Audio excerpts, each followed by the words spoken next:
Balawi bukan cucu Nabi. Ada polisi jenderal juga, dia ke Mekah, kemudian habis dari Mekah langsung ke Madinah. Dia meminta di Raudhah.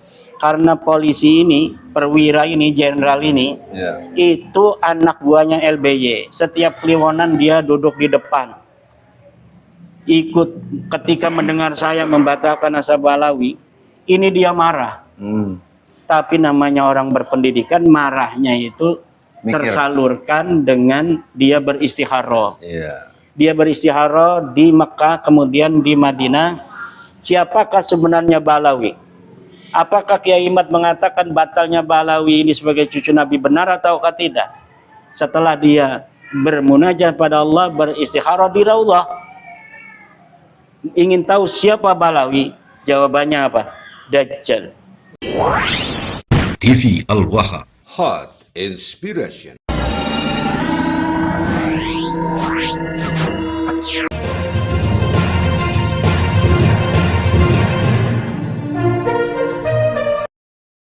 Kemudian apalagi Linawati, Taufik Shihab, Rizik Shihab. Tapi kan mereka Rizik Shihab, Taufik Shihab masih tetap memaksakan diri, memaksakan muhibin-muhibinnya untuk mengakui bahwa mereka tetap sebagai keturunan Nabi dengan berbagai macam dalih. Bagaimana menurut Kiai? Ya karena itu tidak sadar aja. Kalau sudah sadar, oh iya manusia itu walaupun tidak bergelar keturunan Nabi, tapi masih bisa hidup bahagia, masih bisa dihormati orang kalau akhlaknya baik, kalau berilmu, kalau dengan manusia itu saling menghormati, tenggang rasa, kalau bertakwa kepada Allah, akan tetap bisa mulia hidup di dalam dunia. Kalau dia sudah sadar, Rizik Shihab, Taufik Shihab, Lutfi bin Yahya sadar, walaupun tidak jadi keturunan Nabi, mereka bisa mulia, yang penting takwa, insya Allah mereka akan menerima. Jadi ini kan mereka belum mati. Kalau belum mati masih bisa bertobat. Saya takutnya mereka meninggal dunia dalam keadaan masih mengaku sebagai keturunan Nabi dan mewariskan kepada anak cucu mereka pengakuan itu, sehingga tidak ada yang sadar dari keluarga mereka sampai hari kiamat. Tapi kalau bangsa Indonesia mah ya udah nggak bakal mau ngakui. Wong Tegal sing bengene mugi ben aku wis pada sadar kabeh. Termasuk beliau-beliau adalah ini Kiai Muhsinin, Kiai Mu'alih, Kiai Mu'alih, Kiai Muhsinin, ini Kibin Akut. Kalau saya ndak. Kibin super akut aja. Nah, ini sudah pada sadar semua. Kemarin saya lihat juga video dari Pekalongan, Kiai Subhan. Pekalongan sudah ngomong, Balawi bukan cucu Nabi. Kiai Nawawi dari Klaten sudah ngomong, Balawi bukan cucu Nabi. Ada polisi jenderal juga, dia ke Mekah, kemudian habis dari Mekah langsung ke Madinah. Dia meminta di Raudhah. Karena polisi ini, perwira ini, jenderal ini, itu anak buahnya LBY. Setiap kliwonan dia duduk di depan. Ikut ketika mendengar saya membatalkan nasab Balawi, ini dia marah. Tapi namanya orang berpendidikan, marahnya itu tersalurkan dengan dia beristikharah. Dia beristikharah di Mekah, kemudian di Madinah. Siapakah sebenarnya Balawi? Apakah Kiai Imad mengatakan batalnya Balawi ini sebagai cucu Nabi benar ataukah tidak? Setelah dia bermunajat pada Allah, beristikharah di Raudhah, ingin tahu siapa Balawi? Jawabannya apa? Dajjal. Ini adalah pengakuan dia, dan orangnya masih hidup dan masih bertugas di kepolisian. Pengakuan, namanya khobar. Ya, khobar itu mahdamalah ya. Tetapi ini banyak orang yang telah bersaksi kepada saya. Ada orang lagi yang riyadhah sampai 15 hari, 2 minggu dia berriyadhah, ingin mengetahui Balawi ini apakah cucu Nabi atau bukan. Kemudian hasil riyadhahnya dikatakan laisa baini wa baina Balawi mutun bisalatin albattata. Tidak ada antara aku, dia mimpi teman Rasul. Antara aku dan Balawi tidak ada kaitan sama sekali. Itu melalui spiritual, melalui DNA melenceng, melalui kitab nasab yang saya teliti melenceng ada 550 tahun orang tertulis. Secara spiritual pun orang-orang riadah itu, para kiai-kiai istikharah itu semuanya melenceng. Maka saya minta kepada kiai-kiai yang masih jadi kibin akut itu, udah nggak usah baca kitab saya, takut dia itu ada subjektivitas. Istikharah saja. Kita telah diberikan oleh Allah Subhanahu wa taala sebuah tools, instrumen untuk mendapatkan keyakinan di dalam hati tentang suatu hal, yaitu dengan istikharah.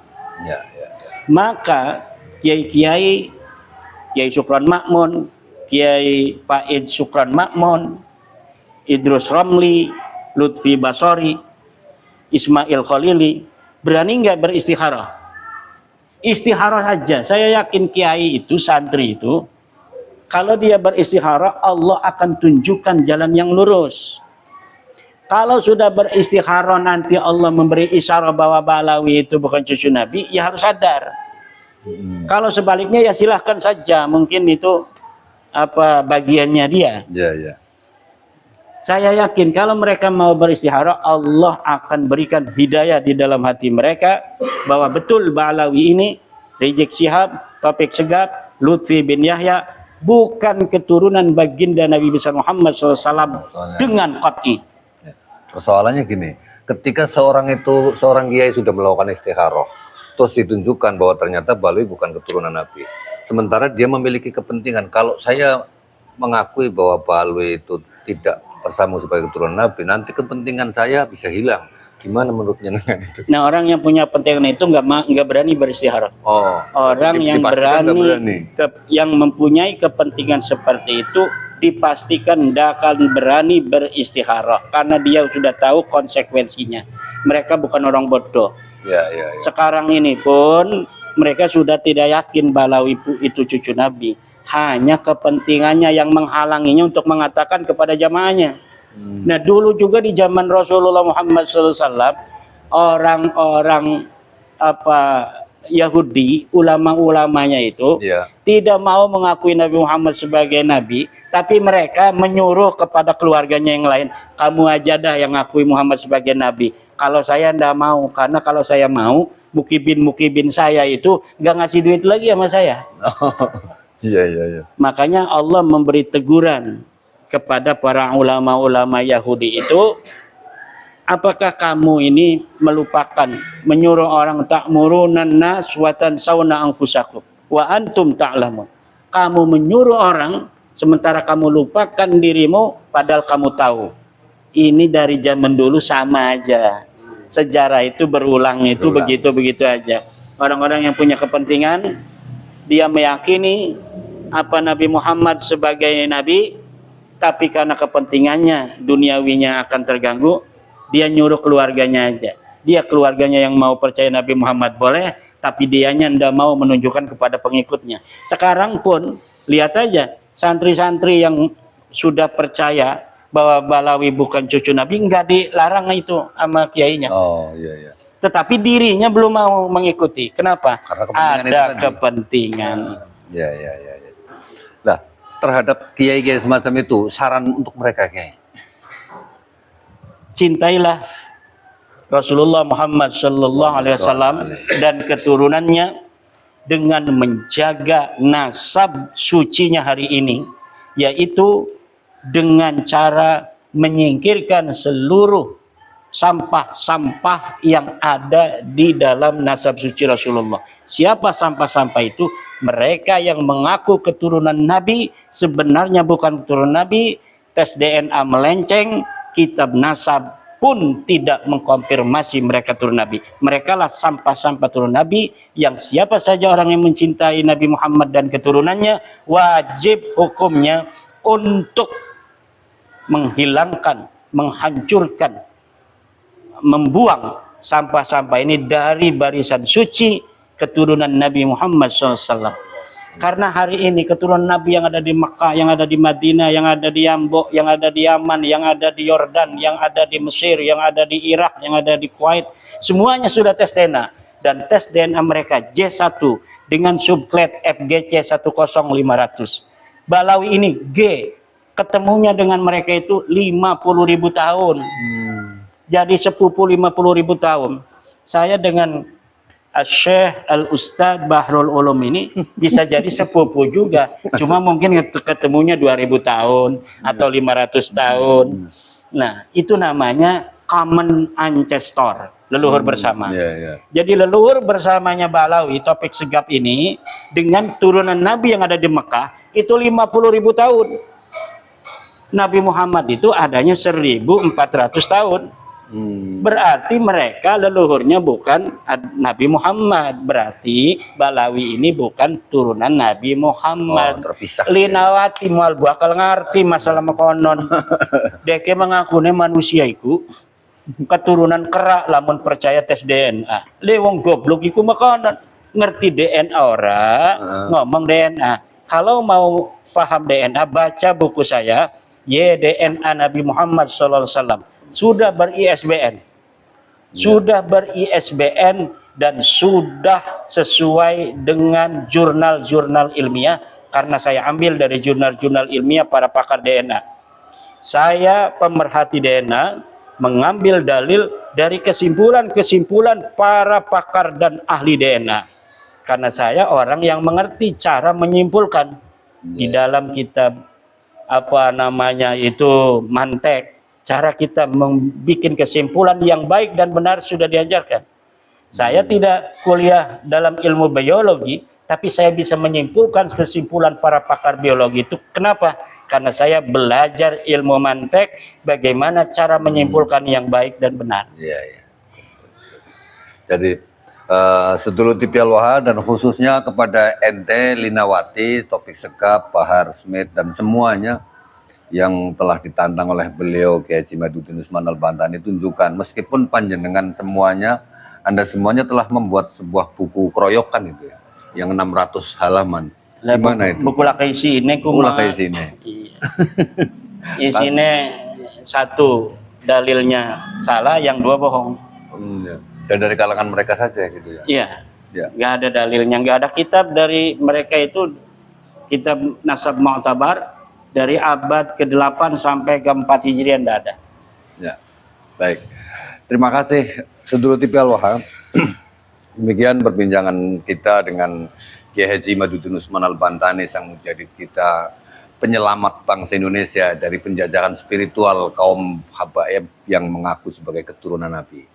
Dan mudah-mudahan pembicaraan kita membawa manfaat semuanya. Saya Bahrul Ulum bersama sesepuh-sesepuh di Kiai PC, Muhsinin dan Kiai Muali serta yang lainnya yang hadir telah tercerahkan di sini. Semakin keyakinan kami, semakin perjuangan kami, mohon doa restunya panjenengan supaya perjuangan kami di PC Kecamatan Bojong bisa lebih luas lagi. Ya. Monggo. Untuk orang-orang tua kita yang dulunya muhibbin, sekarang sudah meninggal, ya, nasinya gimana Pak? Kalau yang sudah meninggal waktu belum ada kajian nasab ini, dia itu la haraja alaihim, tidak apa-apa, karena mereka meyakini sesuai dengan ilmu yang ada pada saat itu. Yang tidak boleh itu adalah orang yang hidup sekarang.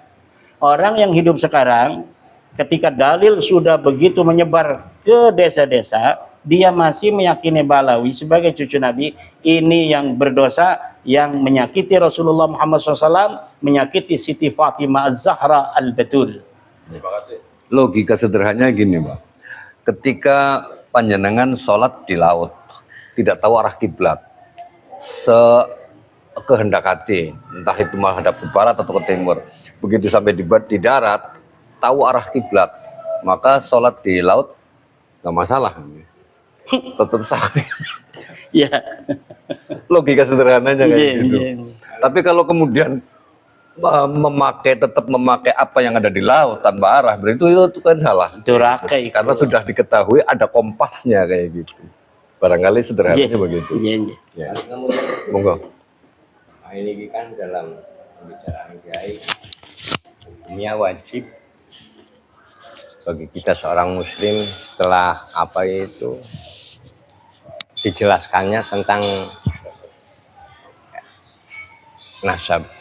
Ya, maka wajibnya itu wajib kifayah apa wajib ainiyah nih kumekatan. Dan juga cara membuang sampahnya biar jangan kasar. Itu saya mohon kepada kiai itu apa yang harus kita lakukan atau kita baca, apalagi pada sholatul maktubah, biar istilahnya itu cara mengusirnya itu jangan istilah terasam kata. Namun yang kata Tentang apakah kewajiban tidak mempercayai Balawi sebagai cucu Nabi ini apakah fardu ain apa fardu kifayah? Ini fardu ain. Fardun likulli ainin. Ya, ya. Fardun likulli ainin ay yashhadu ay yashhada. Fardun likulli ainin ay yashhada bi anna Ba'lawi laisu min duriyati Rasulullah SAW albattata. Hada wajibun likulli fardin likulli ahadin likulli ainin. Ya. Maka ini fardu ain. Tidak bisa hanya fardu kifayah. Oh, yang mengakuinya cukup Kang Bahrul Ulum, saya menda enggak bisa. Semuanya harus tidak mengakui Ya. bahwa Balawi bukan cucu Nabi Muhammad SAW, karena ini yata'allaku bimajdin Nabi SAW, berkaitan dengan kemuliaan baginda Nabi, wa yata'allaku bisyarafi dzurriyyatihi SAW, dan berkaitan dengan kemuliaan keturunan Nabi Muhammad SAW yang asli. Maka orang-orang yang diketahui bahwa dia hanya menempel mengaku-ngaku pada nasabnya Nabi seperti Ba'lawi, wajib untuk dibuang. Cara membuangnya bagaimana supaya laukna benang caina heran? Ya, dengan ilmu pengetahuan, pencerahan, yang punya ilmu memberikan fatwa kepada jamaahnya bahwa kita wajib menghormati semua orang, tetapi jangan sampai menghormati Ba'lawi dengan keyakinan dia cucu Nabi, karena dia sudah terbukti bukan cucu Nabi. Itu wajib itu dengan ilmu. Nah, kemudian yang punya YouTube dengan YouTube, yang bisa nulis dengan tulisan, itu dokter-dokter di kampus itu dosa itu. Kalau nggak ada yang berani untuk menulis tentang Ba'lawi bukan cucu Nabi. Kalau misalnya di dokter-dokter profesor di kampus itu dia melupakan tanggung jawab ilmiahnya itu, maka dia akan hanya menjadi sampah peradaban. Orang yang bergelar akademik tetapi tidak memiliki tanggung jawab akademik mencerahkan kehidupan bangsa, mencerahkan umat, mencerahkan masyarakat. Bukankah namanya ilmu itu adalah cahaya untuk mencerahkan manusia? Ketika ada kezaliman, ketidakadilan akan sebuah klaim keturunan Nabi, kemudian mereka tahu bahwa dia bukan turunan Nabi, kemudian dibiarkan saja, ini berdosa bagi ahlul ilmi. Bahaya itu para kiai, para profesor, doktor. yang kata ben pulau angsal kata tangan itu. Pulau main itu dawai kiai. Yang mana? Yang itu yang apa itu meyakini tentang apa itu Ba'lawi itu bukan cucu Nabi, mereka hukumnya membuangnya itu fardu ain. Fardu ain. Hukum ain itu apa itu? Kaidah ya. Kaidah. Yaitu karena menjaga nama baik Rasulullah, mencintai Rasulullah itu bukan fardu kifayah, tetapi fardu ain. Mencintai Rasulullah dan ahli bait. Ahli bait itu adalah Rasulullah, Fatimah, Ali, Hasan, Husain. Kalau mencintai keturunannya ikhtilaf bainal ulama. Tapi mencintai Rasulullah dan mencintai ahli baitnya ini wajib dengan dalil daripada Al-Quran dan hadis. Dalil Al-Qurannya, siapa orang yang menyakiti Rasulullah, saya lupa ayatnya itu. Fa'alaihim laknatullah itu. Mayyu'di Rasulullah SAW itu ada di dalam Al-Quran itu, saya lupa. Ini karena lagi podcast lupa. Bahwa siapa orang yang menyakiti Rasulullah, dia akan mendapat falahum adzabun alim. Dia akan mendapat adab yang siksa yang pedih. Menyakiti Rasulullah itu adalah memasukkan orang yang bukan daripada cucu Rasulullah sebagai cucu Rasulullah. Kenapa menyakiti? Karena tentu akhlaknya beda. Beda, ya. Dia mau ngomong cucu Nabi tapi getihe Nabi orang manjing merono sehingga akhlaknya melenceng. Ada yang berzina, ada yang sodomi, ada yang kafir. Kemarin itu ada yang kafir itu dari Balawi, ada yang sodomi. Beberapa tokoh-tokoh yang makamnya sekarang digedein itu ada yang sodomi, kasusnya belum selesaikan di kepolisian, lagi dia dituduh sodomi beberapa anak, kemudian kasusnya ini ngambang sampai dia mati, kasusnya belum selesai. Ya, ya. Ada lagi yang mencuri motor, ada lagi yang cat mesum, ada lagi yang mukulin anak-anak, macam-macam. Itulah getinya duduk geti Rasul, diarani cucu Rasul. Akhirnya disangka Rasulullah akhlak keturunannya begitu. Inilah yang menjadi kewajiban untuk menyatakan Ba'lawi bukan cucu Nabi itu fardu ain. Kenapa? Karena sudah nyata salahnya keyakinan bahwa Ba'lawi cucu Nabi. Tes DNA melenceng, kitabnya melenceng. La ibrata bidzannil bayyini khata'uhu. Itu salah siji dalil. Tidak ada lagi bisa dihitung, dijadikan dalil don yang sudah nyata salahnya. Ya, kalau don yang belum nyata mau wong sing pengen ke sikine wis mati ya. Ya. Lah durung nyata salah ya wong durung ana pengkajian. Sekarang sudah dikaji, sudah dites DNA, hasilnya melenceng. Ya wis kudu nurut. Kenapa? Nurut, ya. Karena sudah al-bayyin khata'uh, sudah nyata salahnya. Ya. Terima kasih. Terima kasih. Satu lagi ada yang mau disampaikan dari Pak Muda? Sedikit saya kasih tahu yang mereka yang di sana, Pak Kiai. Ini. Ya nggak apa-apa. Jadi gini Pak Kiai, andai kata misalnya saya udah kasih tahu bahkan di Bajang foto Wahabat itu di rumah-rumah banyak banget. Takutnya nanti setelah meninggal bahwa dia itu masih percayai bahwa itu Rasul itu meninggalnya bagaimana itu. Padahal saya udah kasih tahu bahwa itu bukan keturunan baginda Muhammad Rasulullah. Takutnya nanti setelah meninggal masih percayai bahwa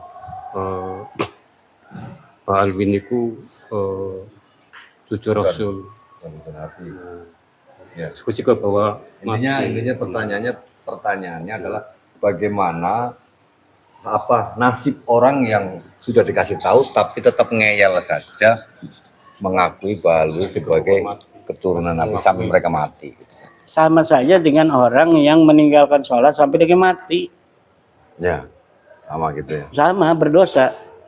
Mengenai nanti dia akan diampura atau disiksa itu kan urusan Allah. Ya. Tapi secara ilmu syariat, orang yang mempercayai Ba'lawi hari ini, padahal dia sudah mendengar kabar batalnya Ba'lawi ini, kemudian dia masih mempercayainya, ini berdosa. Berdosa kepada Allah, menyakiti Rasulullah. Adapun apakah dia akan digimanakan oleh Allah, itu urusannya Allah. Sama aja seperti orang yang tidak sholat, ya menurut syariat dia berdosa, harusnya masuk neraka. Tapi kalau Allah kasihan misalnya, ya bisa aja dia diampunikan oleh Allah. Kita tidak bisa menjelaskan ya. Ini yang nanya kemana ini perginya. Jadi begitu pertanyaannya Pak Aing, hasil dari penjelasan beliau, kita tidak bisa menjustis orang itu matinya kafir atau tidak. Tapi secara syariat dia berdosa. Secara syariat berdosa. Tapi sebagai kita manusia nggak bisa menghakimi dia mati kafir atau berdosa. tidak seperti mereka, mereka yang mau sebagai cucu Nabi, cukup mencintai kami ke mati husnul khotimah. Ngedabrus. Hidupnya cuma ngedabrus saja. Ngedabrus aja, Tapi gitu. sekarang ini sebenarnya ngedabrus mereka di video-video itu video lama. Sekarang udah nggak ada yang berani Nggak lagi berani, ngedabrus. nggak berani. Kalau ada video mereka masih menghina kiai, itu video lama. Ya, Sekarang mereka itu nyiumin kakinya kiai. Kiai itu memang orang mulia yang wajib diciumi tangannya, yang wajib disowani. Dan dari dulu harusnya begitu. Orang-orang yang keturunan yang gak jelas kayak Balawi harus menghormati kiai yang keturunan para wali, keturunan para raja. amin, amin. Orang Jawa itu yang bukan kiainya saja, turunan raja. Makanya Balawi kalau ketemu orang Jawa harus cium tangan bolak-balik. Gantian, Iya, gantian. Jangan belagu sama turunan raja. Karena apa? Balawi nggak ada turunan rajanya. Saya sudah teliti dari Ubed sampai kepada topik segap, tidak ada raja, tidak ada bangsawan sama sekali. Ada keturunan raja, Ki? Nggak ada. Raja pembohong. Itu beda lagi. Saya sudah meneliti, tidak ada dari luar mereka raja. Yang kedua, tidak ada yang berani bawa pedang perang di medan perang. Tidak ada. Ya. Tidak ada. Betul, tidak ada sejarahnya, tidak ada faktanya. Kalau nyuruh-nyuruh orang perang ada. Ada ya. Di Mukalla dulu ada yang nyuruh-nyuruh perang, giliran orang udah perang dia kabur. Orangnya pada mati, yang disuruh oleh dia itu orang-orang asli Yaman, dianya kabur pakai perahu. Itu di Mukalla kejadian. Ya. Tapi dia untuk perang di medan perang di barisan pertama tidak ada ceritanya. Karena mereka bukan turunan perang. Ya. Yang turunan perang itu orang Tegal, orang Brebes, orang Demak, orang Banyumas. Itu turunan perang. Dari zaman dulu sejarahnya ada. Tentara Sultan Agung itu di mana? Campnya di Tegal. Di Tegal lah seluruh pasukan itu sebelum datang ke Jakarta. Dan beras-beras, sapi, kambing untuk ngasih makan para tentara-tentara Mataram itu ditaruh di Tegal. Kalau ditaruh di Kerawang takut diambil oleh para company.